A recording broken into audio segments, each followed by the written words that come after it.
Cresce a participação das mulheres nas eleições municipais deste ano. A proporção entre os candidatos a vereadores e prefeitos subiu de 22% nas eleições de 2008 para 31% neste ano. Mas este número ainda está longe do ideal. E para entender melhor esta equação, vamos conversar com Rafael Morgental, que é chefe de gabinete da presidência do TRE. Rafael, por que a mulher conquistou o direito de voto no Brasil e ainda não conquistou o avanço na sua representação municipal? Bom dia. Bom dia. Esses dois fatores, o voto e o direito de concorrer, eles estão associados, claro. Nós temos que reconhecer que o direito ao voto feminino foi reconhecido apenas na década de 30 do século passado, portanto há apenas 80 anos, o que na história do país ainda é um período muito curto.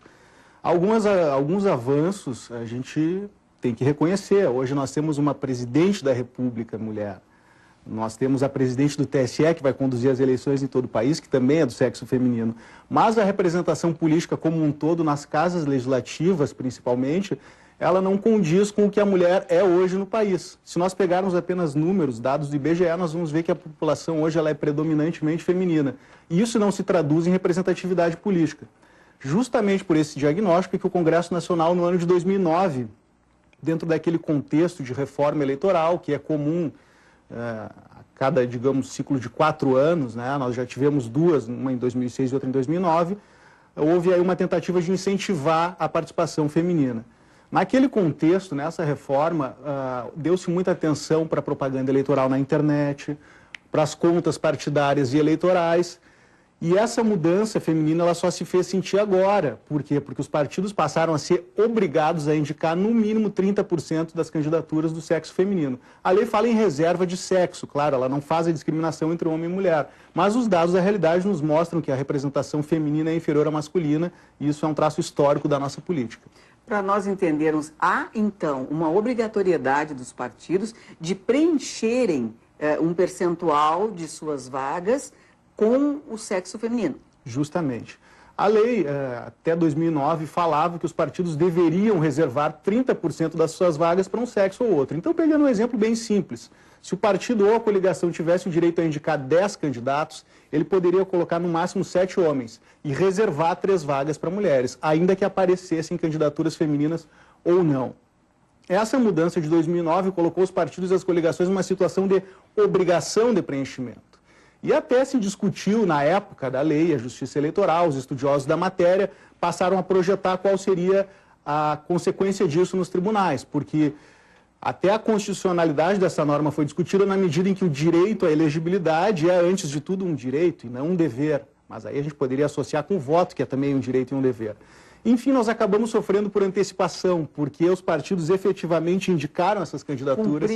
Cumpriram. Havia algumas possibilidades, por exemplo, se o partido não indica o número de mulheres que é obrigado a indicar, todos os outros candidatos vão ser indeferidos, se o partido indica 0 mulheres, por exemplo. E aí ele vai argumentar, bom, mas nós não temos nenhuma afiliada no município. Então esse debate ele foi feito internamente, mas felizmente nós não teremos que julgar esses problemas. Eu não tenho conhecimento em outros estados, mas aqui no Rio Grande do Sul nós temos mais de 30% das candidatas às câmaras de vereadores do sexo feminino. Se isso vai se traduzir em representação política no parlamento depois, é uma outra questão. Porque na verdade é feita a indicação. Justo. Agora, a campanha, todo aquele aparato necessário para que realmente uma candidatura alcance sucesso é outra questão.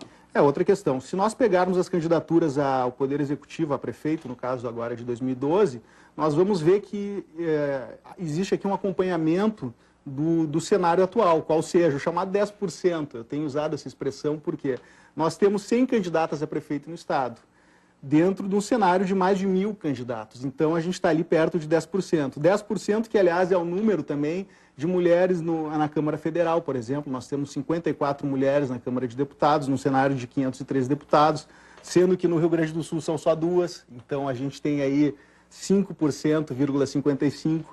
Aqui na Assembleia Legislativa, nós temos 55 cadeiras, apenas 7 são ocupadas por mulheres. No Senado Federal, para 81 vagas, nós temos 8 mulheres.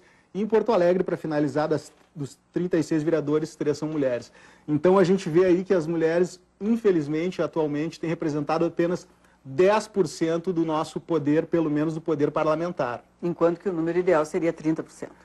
O número mínimo que a lei impõe é 30%. Agora, o ideal seria que essa representatividade ela espelhasse os dados populacionais. Então, uma paridade aí meio a meio. Mas junto dessa mudança legal, houve outras alterações, por exemplo, aquela verba pública que os partidos recebem, o chamado fundo partidário, desde 2009 eles estão obrigados a investir 5% do valor do fundo partidário em programas de incentivo à participação feminina. Ainda aquela propaganda partidária, eles têm que colocar agora 10% do tempo destinado às mulheres. Então, aí um contexto legislativo de elevação da condição política da mulher, o que já era mais do que hora. Muito obrigada pelos esclarecimentos, sempre tão oportunos, né, Rafael? Bom dia. Sempre à disposição, é um prazer estar com vocês.